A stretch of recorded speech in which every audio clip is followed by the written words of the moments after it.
네, 이제 함께 하나님의 말씀을 읽겠습니다. 하나님의 말씀은 예레미야 33장 19절부터 26절까지 말씀입니다. 구약성경 예레미야 33장 19절부터 26절까지 말씀을 함께 읽겠습니다.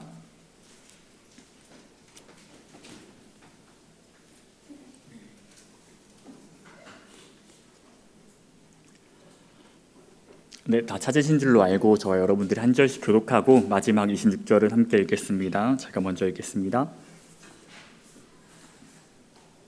여호와의 말씀이 예레미야에게 임하니라. 이르시되 여호와께서 이와 같이 말씀하시니라. 너희가 능히 낮에 대한 나의 언약과 밤에 대한 나의 언약을 깨뜨려 주야로 그때를 잃게 할 수 있을진데 내 종 다윗에게 세운 나의 언약도 깨뜨려 그에게 그의 자리에 앉아 다스릴 아들이 없게 할 수 있겠으며 내가 나를 섬기는 레위인 제사장에게 세운 언약도 파할 수 있으리라.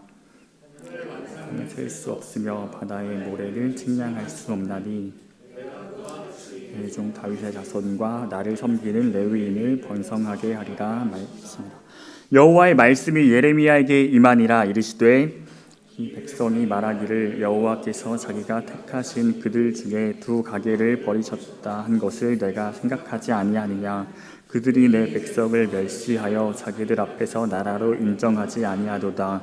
여호와께서 이와 같이 말씀하시니라. 내가 주 야와 맺은 언약이 없다든지 천지의 법칙을 내가 정하지 아니하였다면. 함께 읽겠습니다.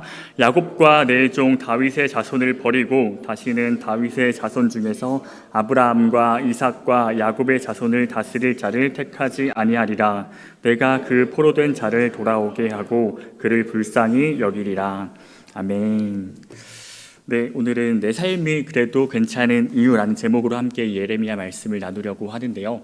한 가지 오해를 좀 바로잡고 가자면 제가 시간을 맞추려고 랩하는 것처럼 빨리 이야기하는 게 아니라요. 원래 말이 빠른 겁니다. 그래서 오늘은 좀 여유롭게 천천히 좀 하도록 하겠습니다. 여러분들은 지난 한 주간의 삶을 보내시면서 얼마나 많은 시간 동안 하나님과 대화를 나누셨습니까? 얼마나 많은 시간 동안 하나님과 교제하셨나요? 때때로 우리가 주위에 정해진 그 시간에 드리는 예배, 이 금요주기도의 시간이나 주일 예배가 내 삶에서 그 한 주간의 삶에서 하나님께 드리는 그 시간의 전부인 것처럼 살아가기도 하는 것 같습니다. 내 시간을 주님께 드린다는 것, 내 시간 동안 주님과 함께 한다는 것, 이것은 얼마나 큰 가치를 가지고 있을까요? 이 대화나 교제라고 하는 것이 단순히 어떤 우리의 일방적인 기도, 우리의 일방적인 요구를 이야기하는 것은 절대로 아닐 거예요. 가령 예를 들어서요, 제 경험담인데요. 부모와 자녀와의 관계 속에서 제가 부모님께 계속해서 뭔가를 달라고만 요구한다면 어떨까요? 내가 부모님께 드릴 만한 것은 없는데 나의 필요만 자꾸만 부모님과의 관계에서 찾게 된다면 어릴 때는 그게 당연한 것 같지만 오랜 시간이 흐른 뒤에도 똑같은 요구가 반복되면 어떨까요? 부모님이 저의 요구를 들으시고 잔소리를 하시겠죠? 화도 많이 내실 것 같아요. 그럼 어린 제가 정신을 차렸을까요? 자기 잘못은 생각하지 못하고 내가 누리지 못했던 것들만 자꾸 생각나죠. 이 관계에서 내가 누리는 것 없이 그 관계가 반복되면 반복될수록 부모와 자녀의 관계가 나빠지게 됩니다. 제가 그래서 20살 때 집에서 나와서 독립을 선택했는데요. 내 삶을 내 것이라고만 생각해서 자꾸만 나를 채우려고 하다 보니까 관계가 나빠지고 제 형편이 더 나빠졌습니다. 집 나가면 개고생이다 라는 말을 들어보신 적이 있나요? 저는 지난 10년 동안 그 말을 뼈저리게 느꼈었는데요. 그래서 요즘에도 맨날 집에 가고 싶어하는 그런 마음이 듭니다.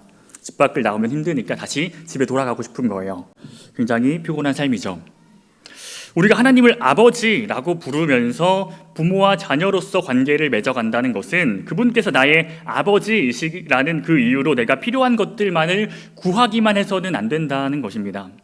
우리가 하나님의 집인 성전으로 이 교회로 모여서 살아가면서도 여전히 아버지께서 무엇을 원하시는지에 대한 관심은 갖지 않고 여전히 나만 생각해서 나의 필요를 채우려고만 한다면 하늘 아버지로부터 내려오는 어떠한 공급이 없이 나빠진 관계로 집에서 쫓겨난 자녀의 신세, 혹은 내 발로 교회 밖을 걸어 나가는 그런 탕자의 신세를 면하지 못할 것입니다. 우리는 때때로 이렇게 하나님과 관계를 맺어간다는 것을 어렵다고 여기기도 합니다. 하나님을 아버지라고 부르는 것이나 그분과 대화나 교제하는 것에 있어서도 아버지라고 불릴 만한 그분이 내 눈에 보이지 않는다는 이유로, 내 삶이 전혀 달라지지 않는 것 같다라는 이유로 인격적인 관계라는 이 말의 의미를 우리는 충분히 발견하지 못하기도 합니다.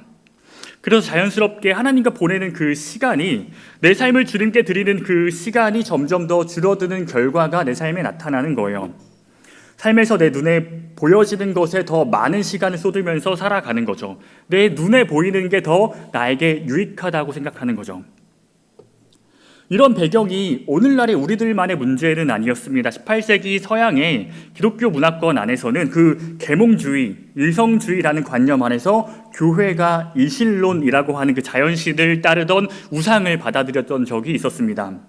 이신론이라고 하는 것은 이 세계를 하나의 거대한 존재, 하나님에 의해서 창조되었다라는 것은 인정하지만 창조 이후에 세상을 다스리는 것은 전적으로 그 자연 법칙을 따르는 인간의 역할이라고 주장해왔던 거예요. 이신론 안에서는 하나님께서 우리에게 성경으로 계시하시거나 나에게 말씀하시지도 않고 우리와 함께 하실 필요는 더더욱 없었으며, 하나님께 죄를 짓거나 용서받을 필요도 없고 그저 나에게 주어지는 그 환경대로, 상황을 따라서 내 눈에 보이는 대로 살아가기만 하면 됐다라는 것입니다. 내가 노력하면 노력하는 만큼 잘 사는 것이고, 현대사회를 이해하고 그것에 발맞춰 가지 않으면 넘어지고 도태될 수밖에 없는 그런 사회의 지배 아래에서 인격적이신 아버지와 우리가 그 하나님께 드리는 제사나 예배는 무의미한 것으로 부정해 왔었던 거예요. 쓸데없이 기도하거나 귀찮게 시간을 내서 말씀을 읽거나 주일에 예배 드리기 위해서 이 공간에 찾아오는 것, 내 삶에서 주님의 뜻대로 살아갈 필요가 전혀 없었다는 것입니다. 그 시간에 세상의 질서를 따라서 더 열심히, 더 노력하면서 내가 하고 싶은 대로 살아왔으면 됐다는 거예요. 정말 혹하지 않습니까? 바쁘고 바쁜 이 현대사회 속에서 내 시간을 쪼개서 예배를 드리거나 말씀 보거나 기도하는 것보다 하나님께서 지으셨지만 방치하신 그 세상 속에서 그냥 다른 사람들 살아가는 대로 쫓아서 상황과 환경에 더 깊은 관심을 가지고 내 마음이 움직이는 대로 내가 하고 싶은 대로 살아가기만 하면 되는 세상이라고 말해왔다는 거예요. 교회가. 그 이성적인 사고로 세계를 뒤흔들었던 그 계몽주의 시대에 얼마나 많은 사람들이 이 신론에 빠져 살아왔겠습니까? 오늘날에 얼마나 많은 사람들이 이런 현대적 무신론에 빠져 살아가고 있습니까? 기독교가 세상을 지배했던 그 시대에 근대 서양 문화에서 종교 전쟁과 끊임없이 내부적인 갈등을 일으켜왔던 그 교회라는 그 삶의 모든 부담을 하나님은 살아계시지 않아 라는 그 주관적인 판단으로 해결해 왔었던 거예요. 어쩌면 그 당시 사람들에게는 그 이신론이 더 쉼처럼 느껴지고 나에게 주어지는 안식처럼 여겼을지도 모르겠습니다. 오늘날의 이 교회의 모습을 돌아보면 이 안에도 이런 이신론적인 그 무신론을 선호하거나 차라리 그런 세상이 더 낫다라고 여기는 사람들이 얼마나 많은지 모릅니다. 예배드리는 시간보다 다른 것에 시간을 쏟는 것을 합리적이라고 여기고, 말씀을 아는 것보다 세상을 공부하는 게 더 유익한 것 같고, 내가 기도드리는 시간보다 내 삶을 조금이라도 더 채우기 위한 나의 삶의 활동들을 그렇게 살아가는 것을 합리적이라고 여기는 그런 마음들이 우리 안에 혹시 있지는 않습니까? 창조주와의 관계는 무너진 채 그분께서 우리의 아버지가 되시길 원하신다는 그분의 마음은 내가 무시한 채 그런 삶이 나한테 더 좋아, 나의 삶이 괜찮아라고 고백할 수 있을까요? 오늘 저희가 읽었던 이 예레미야 33장의 말씀은 예레미야가 말씀을 전하는 그 일 때문에 감옥에 갇히게 되었을 때 하나님께서 먼저 그에게 말을 거시며 현재의 상황을 위로하시는 메시지가 담겨져 있는 말씀입니다. 33장 초반부인 1절부터 3절을 보면 이렇게 기록되어 있습니다.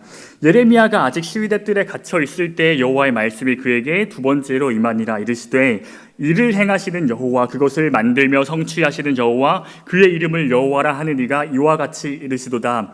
너는 내게 부르짖으라. 내가 내게 응답하겠고 내가 알지 못하는 크고 은밀한 일을 내게 보이리라. 여기서 이 2절을 다른 성경 버전으로 보면 이렇게 기록되어 있어요. 땅을 만든 여호와, 그것을 지어 세우신 여호와, 그 여호와라 하는 자가 이같이 말한다. 이 세상을 창조하신 분, 그리고 지으신 것을 다스리시는 분, 그 여호와 하나님께서 현재의 상황에 고통당하고 있는 한 사람에게 대화를, 교제를 요청하셨던 거예요. 너가 나를 찾으면 나는 너를 주목하여 볼 것이고, 너가 지금까지 몰랐던 그 감추어져 있었던 비밀, 너를 향한 나의 계획을 보여줄 것이라고 말씀하시는 거예요. 내가 직면하고 있는 그 문제 앞에서 계속해서 주님께 매달리고 그분을 찾아야 되고 우리가 기도해야 하는 이유는 그때 주님께서 그분의 눈을 들어서 나를 봐주시기 때문에, 나와 주님이 서로의 눈을 맞추어 서로를 바라볼 때 현재 나를 향한 그 주님의 계획이 무엇이었는지 내 삶에 이미 일하고 계시는 그 하나님의 은혜를 우리가 발견하게 된다는 것입니다. 이스라엘이 바벨론의 공격을 받아서 망할 위기에 처해 있을 때 아무도 그 하나님의 말씀을 들어주지 않고 예레미야를 감옥에 가두었을 때 하나님께서 지금 내 상황에 아무런 관심을 갖지 않는 것만 같고 나에게 보이지도 들리지도 않고 혼자인 것만 같은 그런 상황 속에서 하나님께서는 나에게 교제를 요청하고 계셨던 것입니다. 그 순간 예레미야에게 필요한 것이 바로 그 하나님의 관심, 나를 사랑하신 그 아버지와의 교제가 그에게 필요했기 때문이었던 거예요.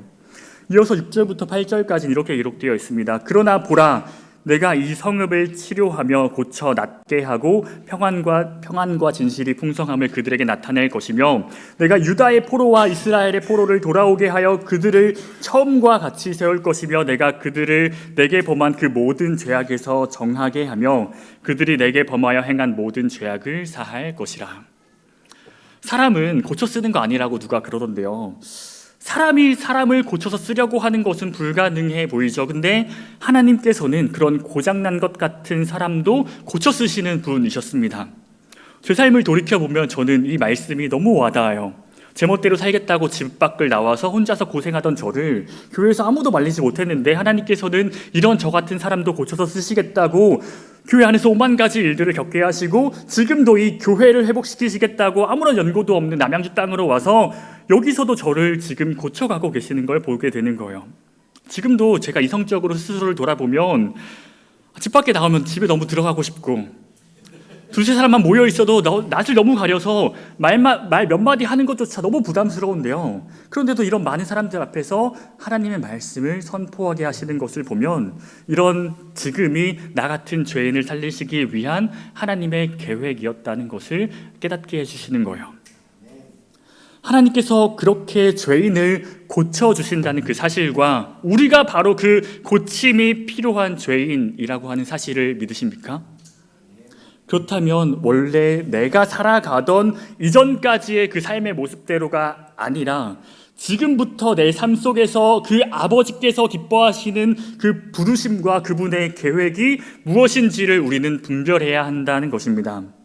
하나님과 교제하는 사람은, 하나님의 뜻을 구하는 사람은 그렇게 주님께 나를 내어드리는 예배자의 삶을 살아가게 된다는 거예요. 내가 예배자가 되는 그 구원의 날에 하나님께서 두 가지를 말씀해 주셨는데요. 17절과 18절을 읽겠습니다. 여호와께서 이와 같이 말씀하시니라. 이스라엘 집에 왕위에 앉을 사람이 다윗에게 영원히 끊어지지 아니할 것이며, 내 앞에서 번제를 드리며 소제를 사르며 다른 제사를 항상 드릴 레위 사람 제사장들도 끊어지지 아니하리라. 아멘. 첫 번째는 이 땅을 다스리는 왕이 끊어지지 않는다는 것이었고, 두 번째는 제사를 드리는 제사장들이 끊어지지 않는다는 거예요. 왕은 백성을 대표해서 그들에게 공의와 정의로운 통치를 행하는 자입니다. 수평적으로 사람들을 돌보는 일을 맡은 사람인 거예요. 두 번째로 제사장의 기능은 무엇이었습니까? 수직적으로 하나님과 백성을 연결하는 통로가 되는 것입니다. 제물을 드리는 제사로 백성들의 죄의 문제를 해결하고 하나님과의 관계를 화목하게 하는 역할을 감당했던 것이 제사장이었어요. 하나님께서는 이 두 가지의 역할을 우리에게 맡기셨고, 베드로는 신약시대에 이것을 이렇게 표현합니다. 그러나 너희는 택하신 족속이요 왕같은 제사장들이요 거룩한 나라요 그의 소유가 된 백성이니 이는 너희를 어두운 데서 불러내어 그의 기이한 빛에 들어가게 하신 이의 아름다운 덕을 선포하게 하려 하심이라. 택하신 족속, 왕같은 제사장, 거룩한 나라 그의 백성은 다 같은 표현으로 하나님과 우리의 관계가 어떤 것인지, 이 땅에서 우리의 역할이 무엇인지를 설명해 주고 있습니다. 죄에서 건져내셔서 그의 빛으로 들어간 자로서 빛의 증인으로 그분의 아름다우심을 선포하는 역할을 맡은 자들이라는 거예요. 빛의 증인으로 그분의 아름다움을 선포하는 것, 그것이 이 땅에서 우리가 드리는 예배라는 것입니다. 하나님의 아름다우심을 우리가 함께 찬양하고 그분을 내 삶 속에서 증거하며 살아가는 거예요. 우리가 아버지의 자녀가 되었다는 것은 그 아버지와 자녀된 우리의 관계 속에서 우리가 누려야 할 것들이 있지만 마찬가지로 그 관계 속에서 우리가 지켜야 할 책임이 뒤따르는 것입니다. 이것을 다른 말로 하나님과 내가 언약적인 관계가 되었다라고 이야기할 수 있는데요. 가정 안에서도 가족 사이에서도 지켜야 할 규칙이 있고 교회 안에서도 지켜야 할 정해진 법도가 있는 것처럼 하나님과 우리 사이에서도 이 맺어진 약속이 서로에게 지켜져야 한다는 것입니다. 오늘 저희가 읽었던 이 본문 말씀에서는 하나님께서 지금도 여전히 우리를 위해서 그분의 신실하신 약속을 지키고 계신다는 그 하나님의 신실하심을 보여주고 있는데요. 20절 말씀 읽겠습니다. 여호와께서 이와 같이 말씀하시니라. 너희가 능히 낮에 대한 나의 언약과 밤에 대한 나의 언약을 깨뜨려 주 야로 그때를 잃게 할 수 있을진데 내 종 다윗에게 세운 나의 언약도 깨뜨려 그의 자리에 앉아 다스릴 아들이 없게 할 수 있겠으며 내가 나를 섬기는 레위인 제사장에게 세운 언약도 파할 수 있으리라. 이게 무슨 소린가 싶겠지만 하나님께서는 낮에게도 언약을 맺으시고 밤에게도 언약을 맺으셨다는 거예요. 31장에는 구체적으로 이렇게 나와 있습니다. 하나님께서 이와 같이 말씀하셨느니라. 그는 해를 낮의 빛으로 주셨고 달과 별들을 밤의 빛으로 정하였고 바다를 뒤흔들어 파도로 소리치게 하나니 그의 이름은 만군의 여호와라. 하나님께서 해를 낮의 빛으로 달과 별들을 밤의 빛으로 정하셨대요. 이것은 사람이 이 땅을 살아가는데 너무나도 필수적인 요소죠. 며칠이라도 이 자연 구조가 붕괴되는 순간에 우리는 지금처럼 살아갈 수는 없을 것입니다. 어떤 이신론자들이 이야기하는 것처럼 하나님께서 이 세상을 지으셨지만 자연계의 법칙처럼 알아서 움직이게 하신 그런 건조하고 방치된 세상이 아니라 하나님께서 우리에게 꼭 필요한 이 낮과 밤, 이 만물의 것들을 약속으로 묶어주셨다는 거예요. 그 약속이 깨지는 그 순간에 이 땅의 왕같은 제사장들과 맺은 그 약속이 무너진다는 것이죠. 하나님께서 더 이상 사람을 사랑하실 만한 이유가 없어졌다는 거예요. 반대로 이야기하면 하나님께서 창조하신 이 세상, 낮과 밤과 자연계와 맺으신 그 약속들을 지금도 지키고 계신다는 것은, 자연이 무너지지 않고 우리의 생명을 지켜주고 있다는 것은 이 땅에 여전히 하나님의 그 사랑이, 하나님과의 약속을 지키는 왕같은 제사장들이 이 땅에 번성하고 있다는 증거라는 것입니다. 아브라함과 맺으셨던 그 언약처럼 그의 자손을 셀 수 없는 그 하늘의 무수히 많은 별들처럼 바다의 모래들처럼 주의 사랑받는 자녀들이 이 땅에서 계속해서 나타나게 될 거라는 주님의 약속이 들어있는 거예요. 내가 주 야와 맺은 언약이 없다든지 천지의 법칙을 내가 정하지 아니하였다면 야곱과 내 종 다윗의 자손을 버리고 다시는 다윗의 자손 중에서 아브라함과 이삭과 야곱의 자손을 다스릴 자를 택하지 아니하리라. 내가 그 포로된 자를 돌아오게 하고 그를 불쌍히 여기리라. 하나님께서 만물과 맺으신 약속, 자녀 삼으신 자들과 맺으신 약속을 지금까지 신실하게 지켜오셨다라는 것은 그의 사랑받는 자녀들이 여전히 이 세상에서 핍박과 어려움을 받는 그 상황 속에서 우리를 주님께로 돌이키게 하시고 세상의 억압을 받는 우리를 불쌍히 여기셔서 내 힘으로 도저히 이룰 수 없을 것만 같았던 그 아버지와의 약속을 주님께서 인도해 가시고 있다라는 그 증거입니다. 사랑하는 우리 따스한 교회 성도 여러분, 우리는 이 땅의 창조주이시며 우리의 하늘 아버지 되신 그 하나님과 언약적인 관계를 맺은 왕같은 제사장들입니다. 우리는 그 아버지께서 머무시는 집이며 그가 성전 삼으신 교회입니다. 그 아버지께서 사랑하시는 자녀들을 위해서 지금도 우리와 맺으신 약속을 신실하게 지켜가고 계십니다. 나를 사랑하셔서 내 생명을 지키시기 위해서 주야로 밤낮으로 빛을 지금도 비추시고